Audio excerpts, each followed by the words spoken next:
Welcome to Mental Flight, where bold ideas take off and untold truths soar beyond the limits of ordinary thinking. Then fasten your mind, you're cleared for takeoff. When the story broke that Ibrahim Traoré had released 150 tons of fish into a river, people around the world didn't quite know what to make of it. Some laughed, some were shocked, and others were curious, asking themselves why a leader would do such a thing. But when you look a little deeper beyond the headlines and the noise, you find something far more human, far more powerful, hidden in this act. This wasn't just about fish. It was about feeding people, restoring balance, reminding the world that leadership can look very different from what we're used to. Imagine standing by the river that morning, the sun rising slowly, glistening. Across the water, a group of fishermen pulling heavy nets, the air filled with excitement and disbelief. The river, alive with movement, as tens of thousands of fish splash and shimmer. It's not just a scene of abundance, it's a scene of hope. For families who have struggled with hunger, for children who have gone to bed with empty stomachs, this wasn't just another day. It was a turning point, a promise that tomorrow could be better. For so long, Africa has been painted as a continent, always waiting for aid, for handouts, for solutions from somewhere else. But this act was different. Traoré wanted to send a message, not only to his people, but also to the world watching closely. He wanted to say that Africa has its own answers, its own resources, and its own ways of taking care of its people. Sometimes, it doesn't take complicated strategies or endless speeches. Sometimes, it's as simple as putting fish back into a river. The West was stunned because this wasn't the type of leadership they expected. It wasn't wrapped in diplomacy or long policy papers. It was raw, it was direct, and it was deeply symbolic. To them, it might have looked unusual, even strange. But for the people on the ground, the ones who would actually eat that fish, it was life-saving. You could see it in the smiles and the laughter, in the way children danced at the riverbank. It was joy that couldn't be faked. This is why the story spread so fast. It carried a weight, an emotion that numbers and statistics often fail to capture.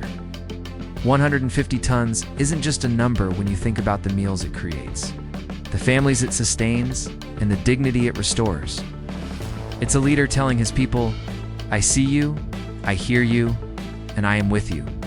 And in a world where so many feel forgotten, that message is priceless. When Ibrahim Traoré released tons of fish into the hands of his people, it was more than just an act of feeding a hungry population. It was a moment that reminded ordinary citizens that leadership is not only about words, but about action that touches lives directly. People who have long struggled with food insecurity and poverty suddenly saw their tables filled, their children eating fresh food, and their spirits lifted. In a world where many leaders talk endlessly about development, but deliver so little, this simple yet powerful gesture created a wave of hope that spread far beyond the riverbanks. Families gathered, smiling as baskets overflowed with fish.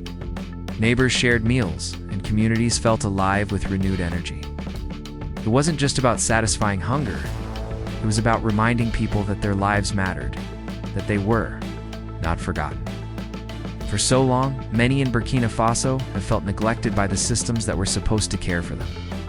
But in that moment, Traoré gave them more than fish, he gave them dignity. You could almost feel the weight lift off the shoulders of mothers who worried about the next meal, fathers who feared they couldn't provide, children who went to bed hungry too many nights. By feeding the people, Traoré sparked a sense of unity and trust, a belief that things can change when leadership stands with the people instead of above them. It showed that hope can be restored not through speeches, but through tangible acts of care and responsibility.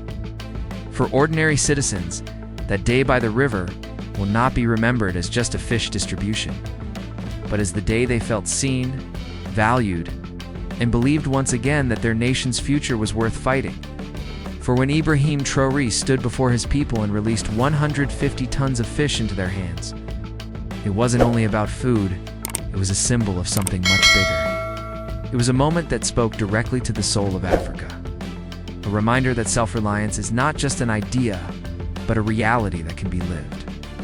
For decades, Africans have been told to wait for aid, to depend on outside forces, to survive on what? Others decide to give, but here was a leader saying in action that Africa can provide for itself.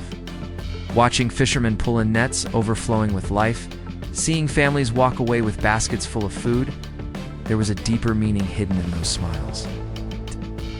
It wasn't just nourishment for the body, it was nourishment for the spirit. It was proof that the continent's rivers, land, and people already hold the power to sustain themselves. For many, this act broke through the heavy shadow of dependency that has long hung over Africa. It whispered to ordinary citizens that their future doesn't need to be shaped by outsiders, that their strength, resources, and unity are enough. Mothers feeding their children that day weren't just giving them fish, they were tasting freedom. Fathers bringing food home weren't only providing, they were reclaiming dignity. And children, with laughter in their voices and joy in their eyes, were experiencing firsthand what it means when a nation believes in itself. This act was more than generosity. It was a statement, a declaration that African hands, African waters, and African willpower can write a new story where self-reliance is no longer a dream, but the heartbeat of a people rising on their own. Terms as shock to Western expectations of leadership is not just about one man stepping forward. It is about rewriting an entire story that the world thought it already knew. For so long, the West painted a picture of African leaders as dependent, submissive, or chained to foreign influence. Then suddenly, here comes a young leader who doesn't fit that mold, who speaks with raw conviction, who acts with a kind of courage that feels almost unfamiliar to outsiders. To ordinary Africans, it feels refreshing, almost electric, to see someone stand tall without bowing his head. To the West, it is confusing, unsettling even, because it challenges the idea that African nations cannot rise on